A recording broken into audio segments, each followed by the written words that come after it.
My name is Rabbi Aaron Ben Elia.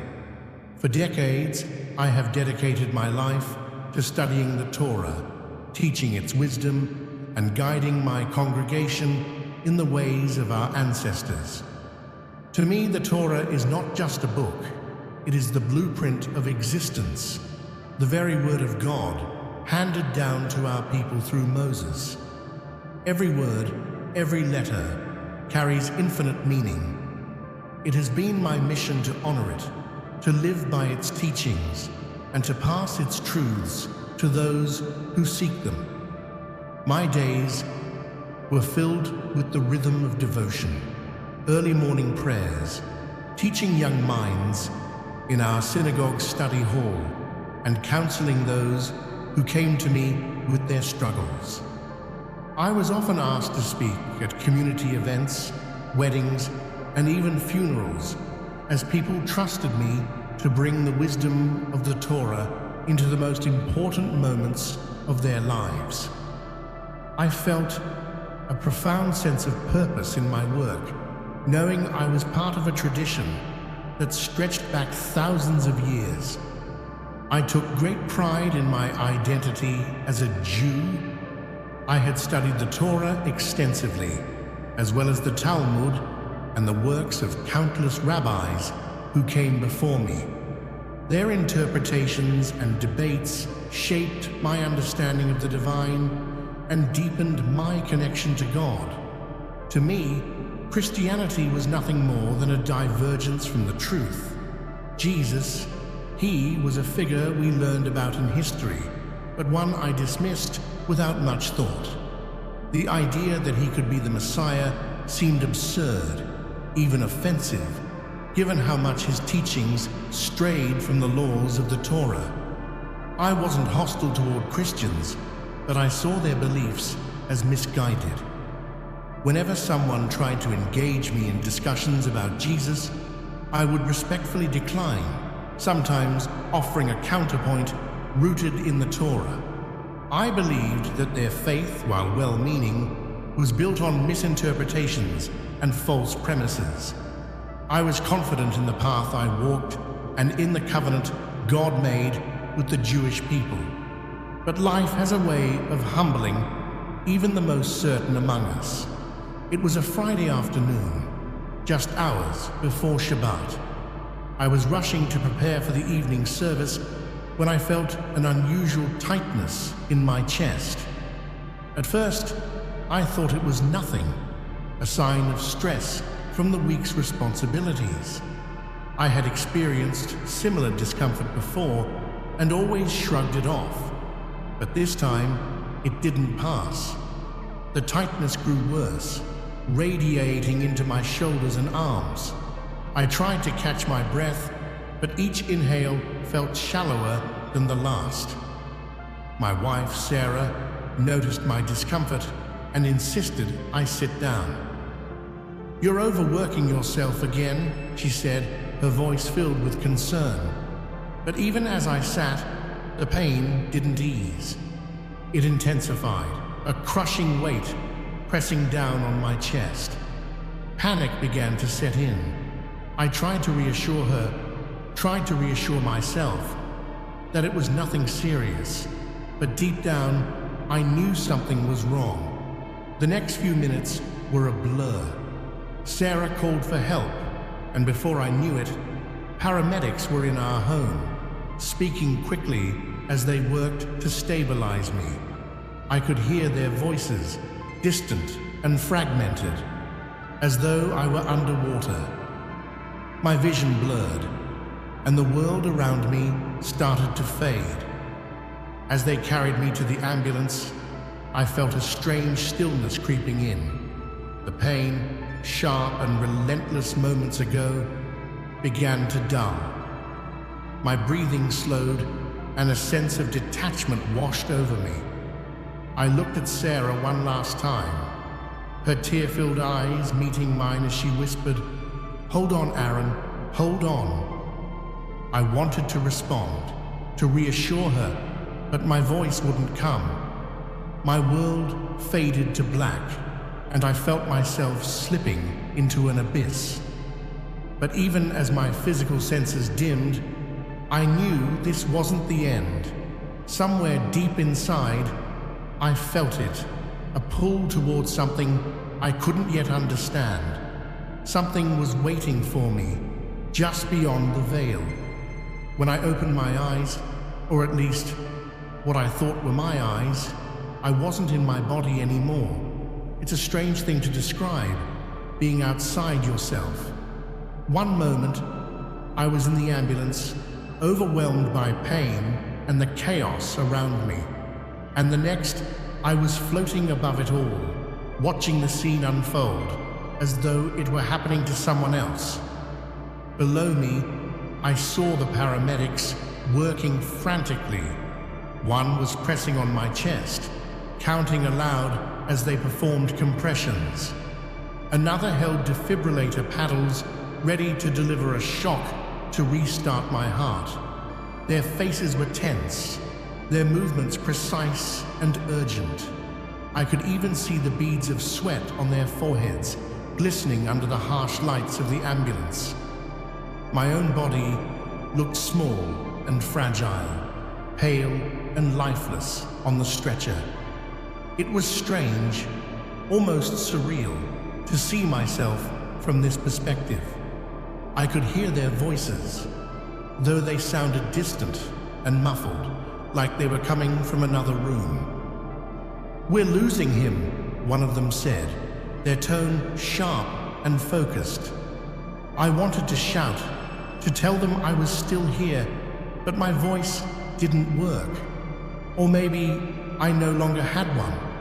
I was just there, watching, waiting.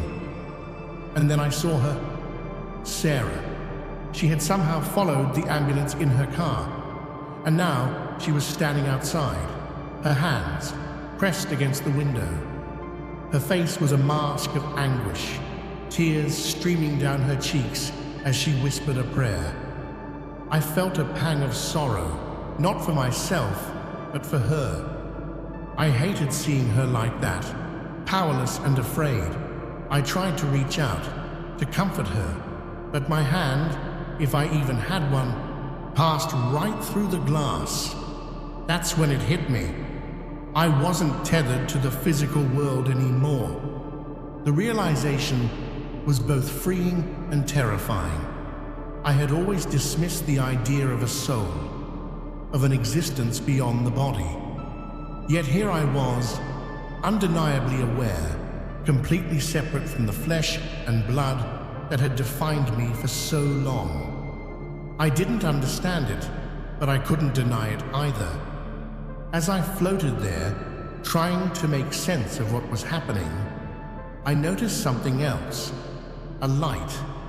It wasn't like any light I had ever seen. It wasn't harsh or blinding, but soft and inviting, radiating warmth, and a kind of purity that I couldn't quite describe.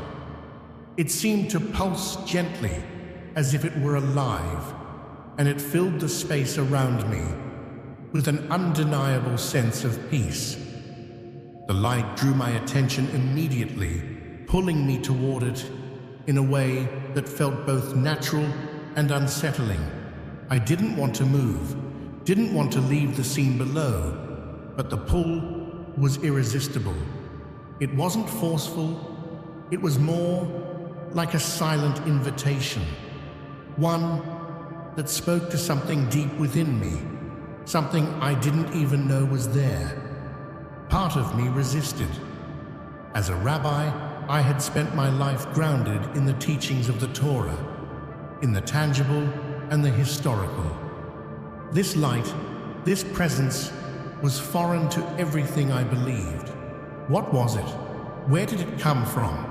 Was this some kind of trick, a hallucination, brought on by my failing brain?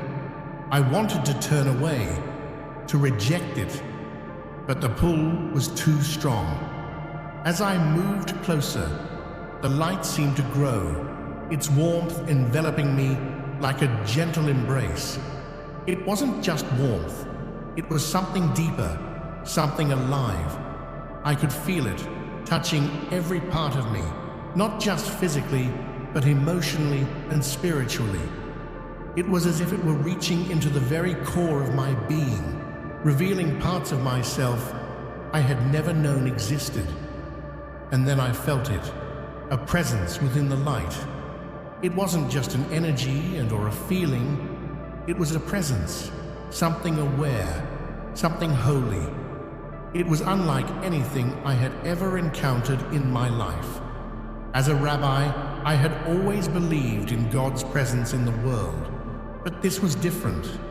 This wasn't the distant, unapproachable God I had imagined. This was personal, intimate, and overwhelmingly real. The presence didn't speak, not in words, but I felt its message as clearly as if it had. It was as though it was saying, "Come closer.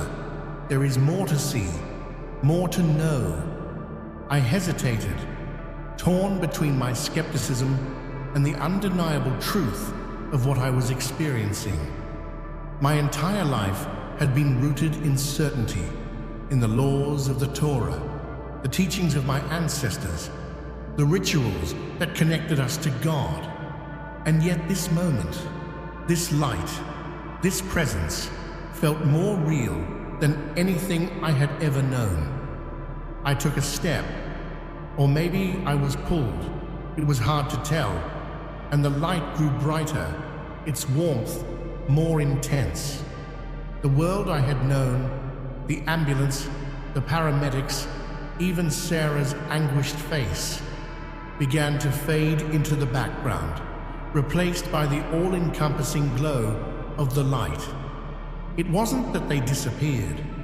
It was more like I was moving beyond them, into a realm where they no longer held the same importance. As I entered the light fully, I felt an overwhelming sense of peace, but also an anticipation, as though I were on the cusp of something extraordinary. Whatever lay ahead, I knew it would change me forever. As I entered the light, the warmth and peace enveloping me deepened. It was unlike anything I had ever felt, transcending every emotion and experience I had known.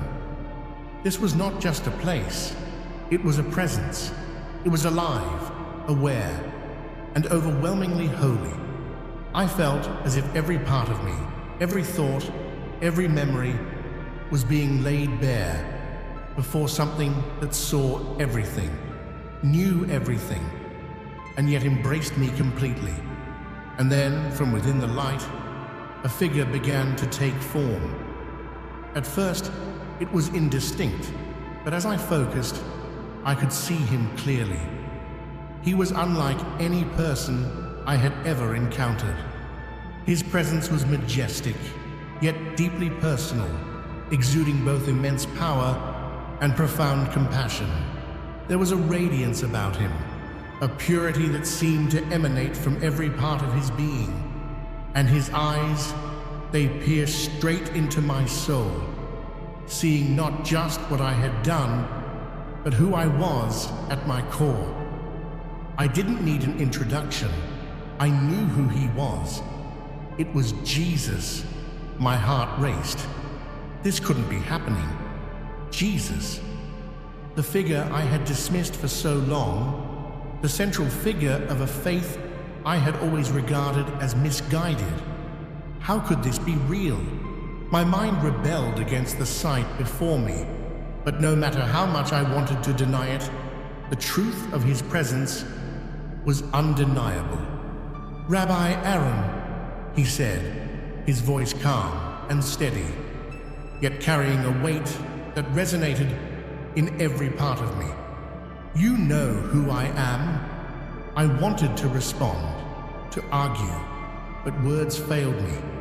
He wasn't asking me to believe. He was stating a truth so absolute that it left no room for debate.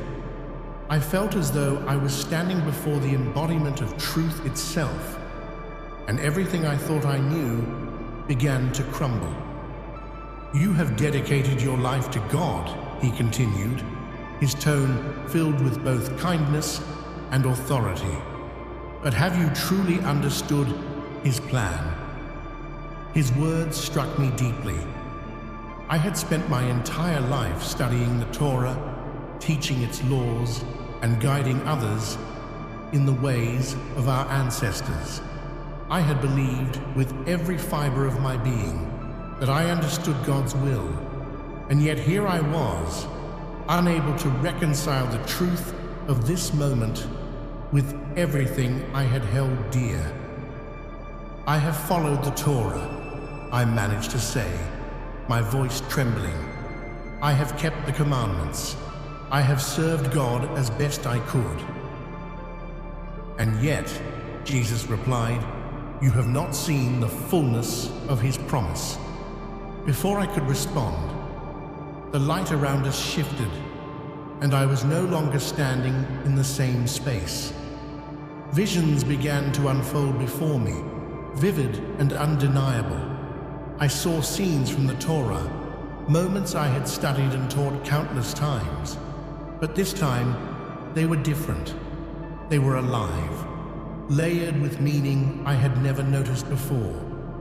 I saw Abraham on Mount Moriah, raising the knife to sacrifice his son Isaac.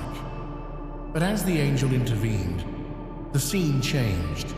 I saw another sacrifice, one that mirrored Abraham's obedience but fulfilled it in a way I had never understood. It was Jesus, carrying his cross, his body broken and bloodied, yet radiating the same obedience and love that Abraham had demonstrated. It was as if the story of Isaac had been a shadow, a precursor to something far greater.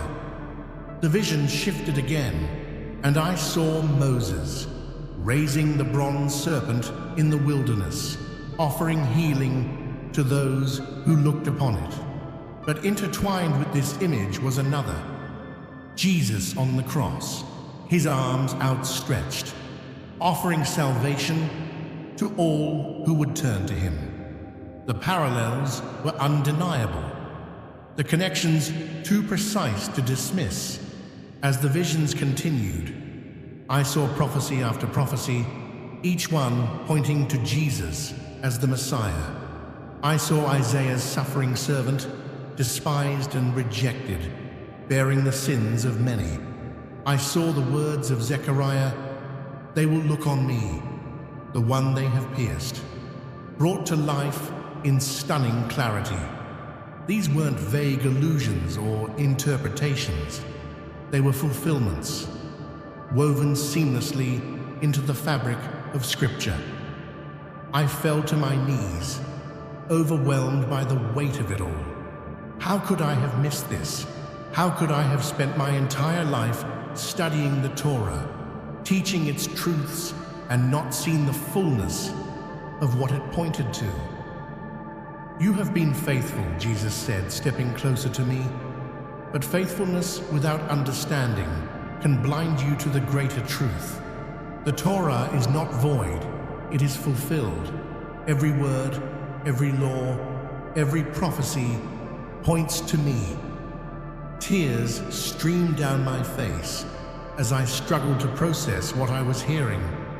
This was the Messiah, the one we had been waiting for, praying for, yearning for, and yet he had come, and we had not recognized him. "But how?" I asked, my voice barely a whisper. "How could we have missed it?" Jesus' gaze was steady, filled with a mixture of sorrow and compassion. "Because you searched for a kingdom of this world," he said, "and I came to establish a kingdom not of this world. Your expectations blinded you as they blind so many. But now you see." The weight of his words pressed down on me, not as a burden, but as a truth I could no longer deny. For so long, I had clung to my understanding of God, of the Torah, of the Messiah. And now, in this moment, I realized how limited that understanding had been. "You are loved, Aaron, Jesus said, his voice softening, even in your doubt, even in your rejection, you have been loved. And now you are being called to a greater purpose.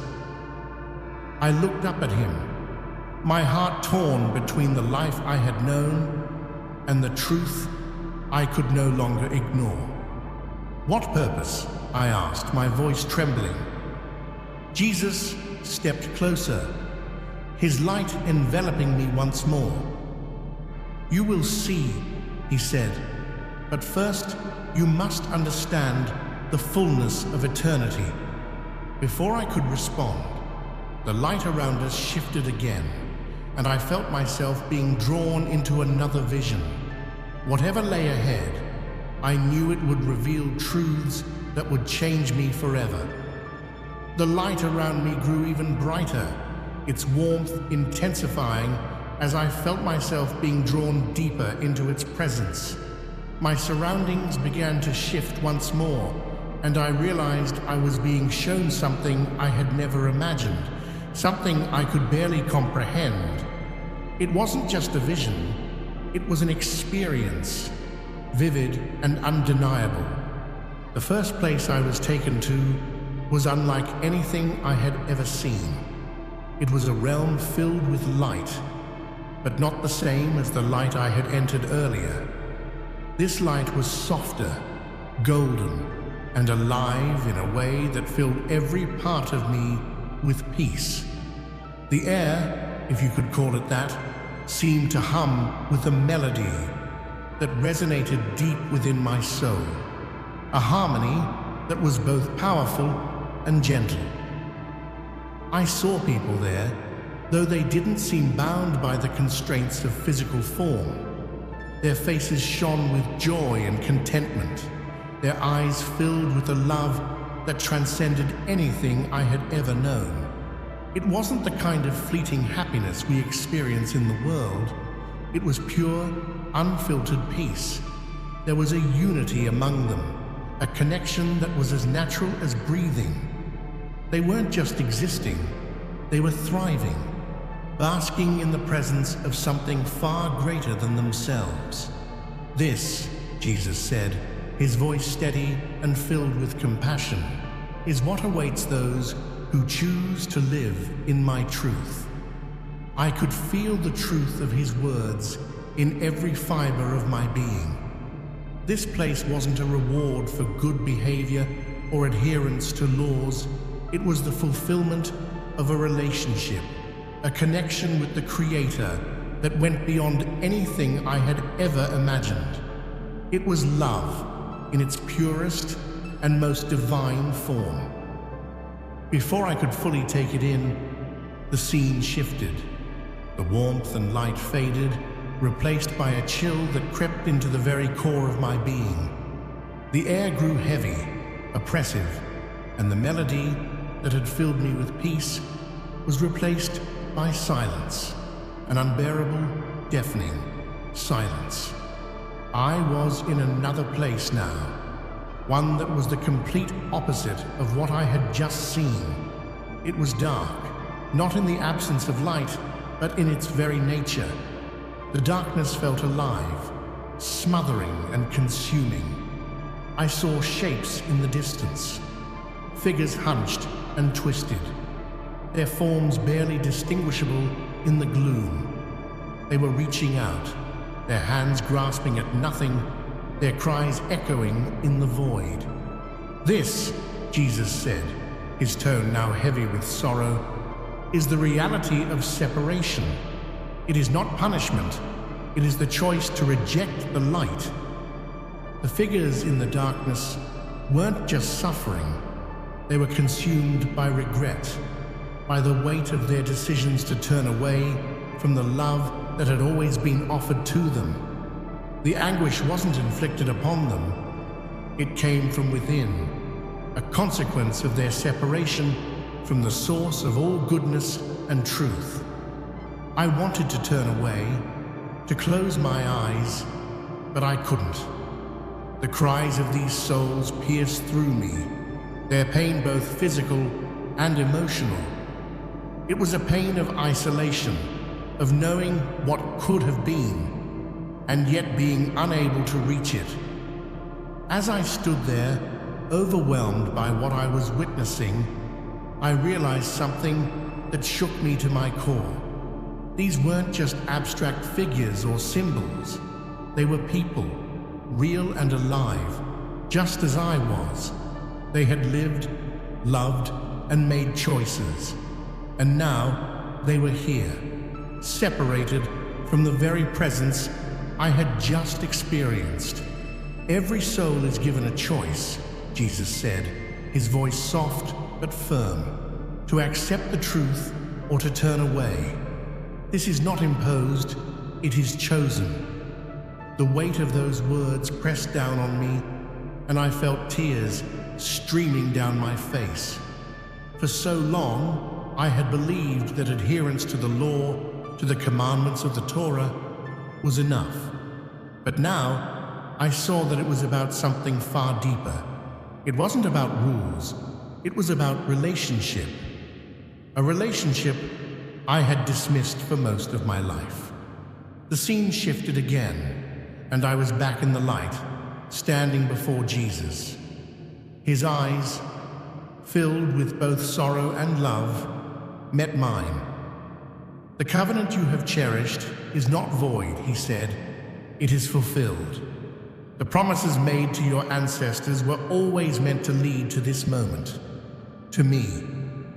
He began to show me how the Old and New Testaments were not separate, but deeply intertwined. The prophecies I had studied my entire life now unfolded before me in ways I had never considered. I saw how the sacrificial system in the Torah pointed to the ultimate sacrifice, his death on the cross. I saw how the promises made to Abraham, Isaac, and Jacob were fulfilled in him, how he was the seed through whom all nations would be blessed.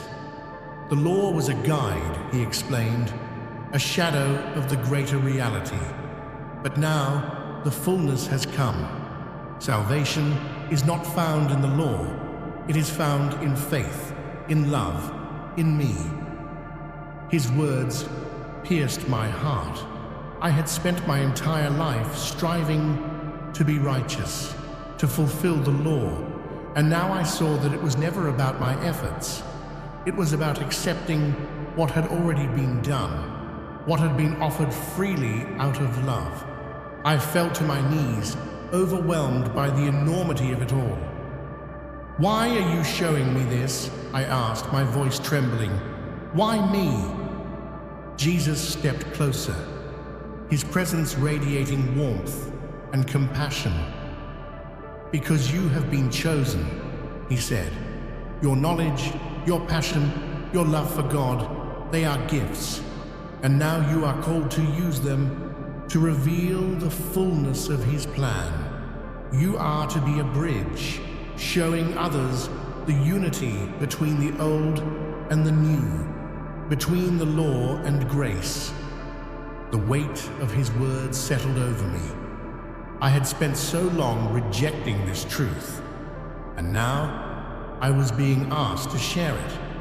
How could I, a rabbi who had once dismissed Jesus entirely, now proclaim him as the Messiah? "It is time to return," Jesus said, his voice filled with both authority and gentleness. "What you have seen is not just for you. It is for those who are still searching, still waiting. Go and share what you have been shown." The light around me began to shift, and I felt a pull, not away from him, but back toward the world I had left behind. My heart ached with the weight of what I now knew, but I understood that this was not the end. It was only the beginning. The next thing I remember was a sharp gasp, like being pulled from deep underwater. My chest burned as though it had been crushed, and my head throbbed with a relentless ache. The sterile, fluorescent light of the hospital room replaced the divine radiance I had just left. My senses were overwhelmed. Beeping monitors, hurried voices, and the unmistakable smell of antiseptic filled the air. "Rabbi! Rabbi Aaron, he's back!" I heard someone shout. The voice was urgent, yet relieved. I turned my head, though every movement felt like a monumental effort, and saw Sarah standing near the bed. Her face was pale, streaked with tears, her hands trembling as she clutched a prayer book against her chest. "You're alive," she whispered, her voice breaking. She rushed to my side, taking my hand in hers. I could feel her warmth, her love, and yet I was numb, unable to process everything at once. The medical staff swarmed around me, adjusting machines, checking my vitals, and speaking in rapid bursts of jargon. None of it registered. My mind wasn't here. It was still in that place, in the presence of Jesus. I wanted to tell Sarah, to share what I had seen, but my throat was dry, my voice barely more than a whisper. And even if I could speak, where would I begin? How could I explain something so beyond comprehension, so contrary to everything I had believed my entire life? As the hours passed and the initial chaos subsided, I was left alone in the hospital bed. The room was quiet now, save for the steady beeping of the heart monitor. Sarah had reluctantly gone home at the doctor's insistence, though I knew she would return as soon as visiting hours began. I stared at the ceiling, replaying the visions, the light, and the words of Jesus over and over in my mind. How could this be real? How could the Messiah I had dismissed so completely now stand as the center of all truth? My identity as a rabbi, as a Jew, felt shaken to its core. Everything I had spent my life teaching and defending now seemed incomplete, as though I had been holding on to only a fragment of the full picture. The weight of what I had seen pressed down on me, yet I couldn't bring myself to share it. Not yet. How could I tell my family, my congregation, that I had encountered Jesus and seen him for who he truly is? They would think I had lost my mind.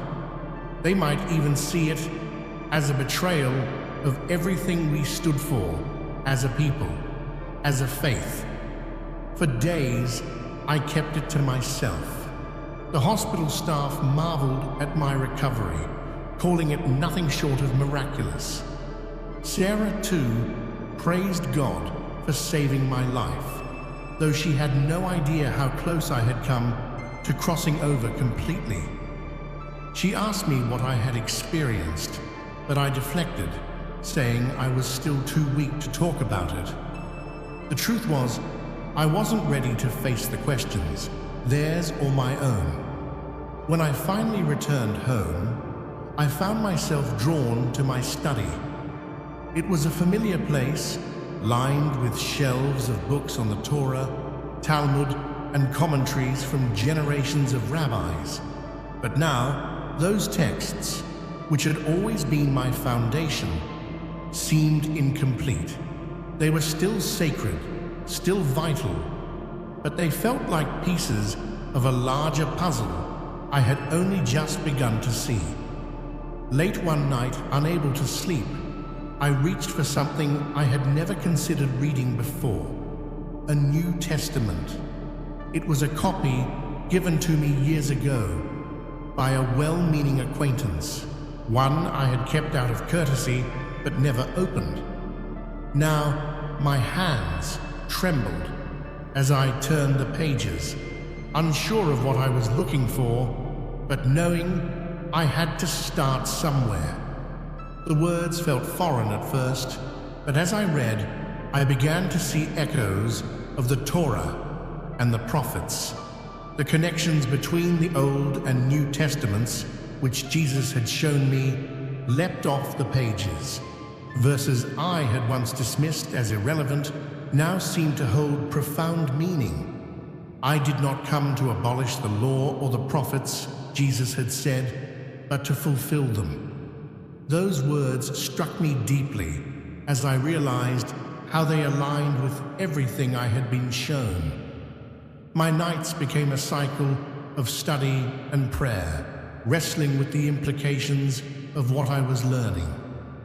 I pored over Isaiah, Jeremiah, and the Psalms, comparing them to the accounts of Jesus' life and teachings. The prophecies of the suffering servant, the pierced hands and feet, the Lamb who takes away the sins of the world, they all pointed to him. The truth was undeniable, but knowing the truth and sharing it were two very different things. I couldn't escape the fear of what would happen if I spoke openly about my experience. Would my congregation abandon me? Would my family turn away? The thought of losing their love and respect was almost unbearable. Yet, in the quiet moments of reflection, I felt the presence of Jesus again, not as a vision, but as a calm reassurance deep within me. You are loved, he had said, and now you are called. Those words echoed in my mind, urging me to take the next step, no matter how difficult it might be. Finally, I made a decision. I couldn't keep this to myself any longer. The truth wasn't just for me, it was for everyone who sought to understand God's plan. I didn't know how my story would be received, or what challenges lay ahead, but I knew I couldn't stay silent. With a deep breath, I resolved to take that leap of faith, trusting that the same presence who had guided me through the light would guide me now.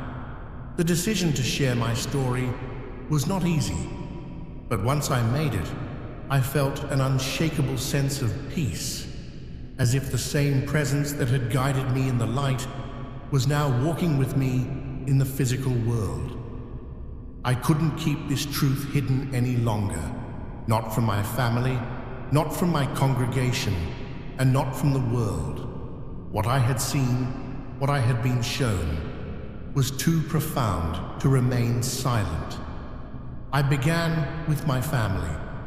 We gathered in the living room, the air heavy with anticipation. Sarah sat across from me, her hands clasped tightly in her lap, her eyes full of concern. My children, grown but still deeply connected to their faith and heritage, looked at me with a mixture of curiosity and worry.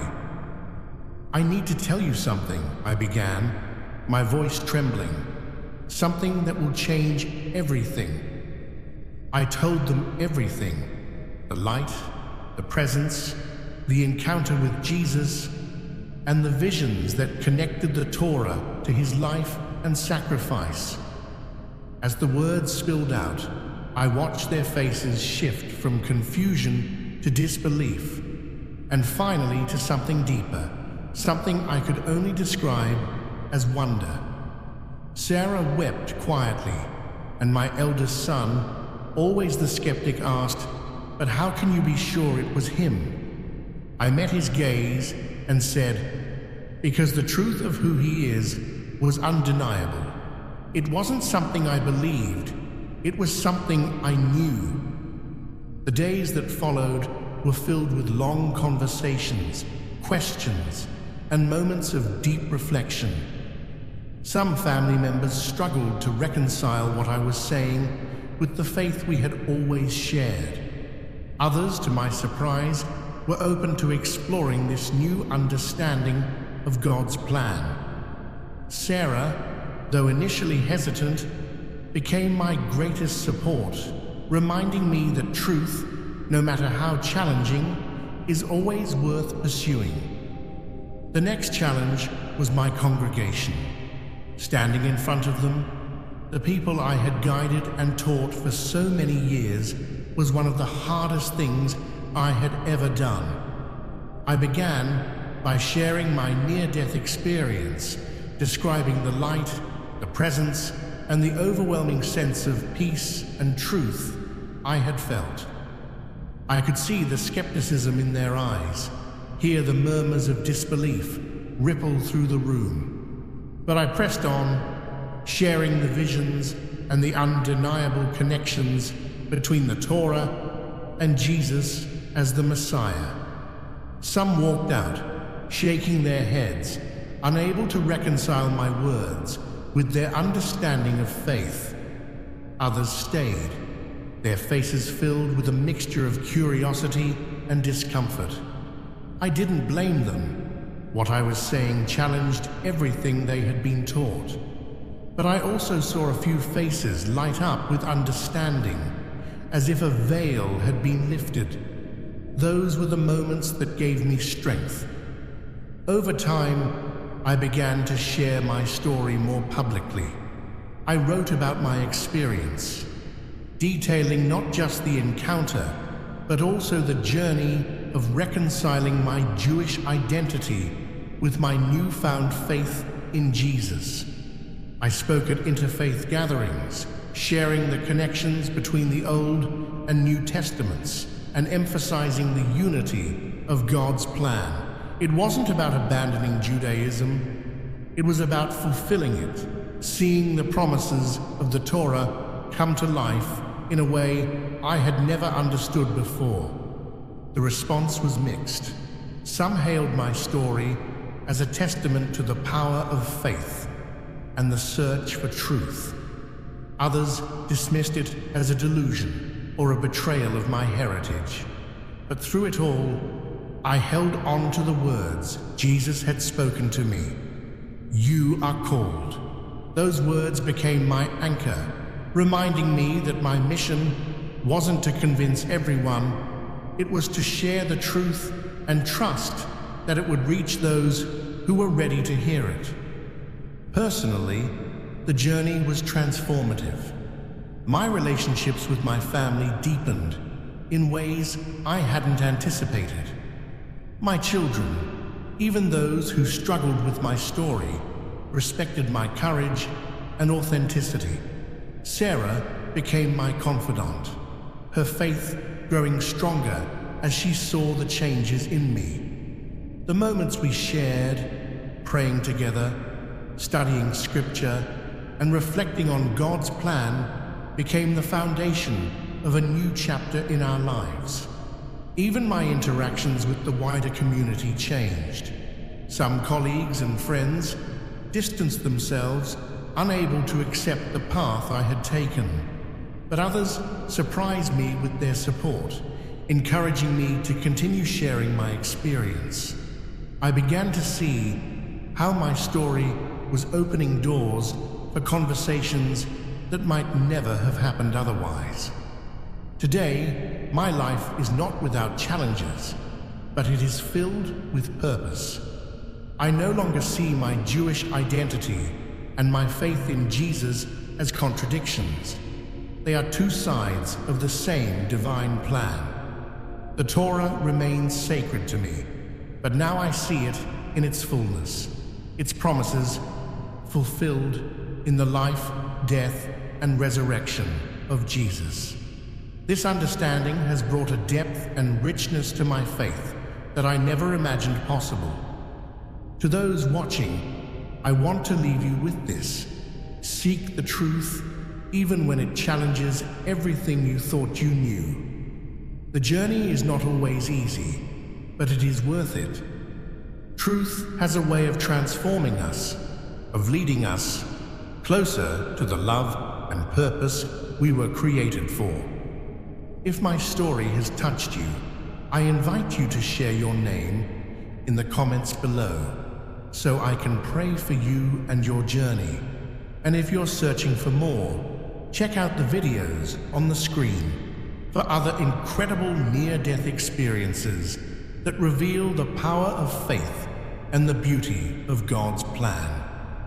Thank you for watching, and remember, truth is worth pursuing, no matter where it leads.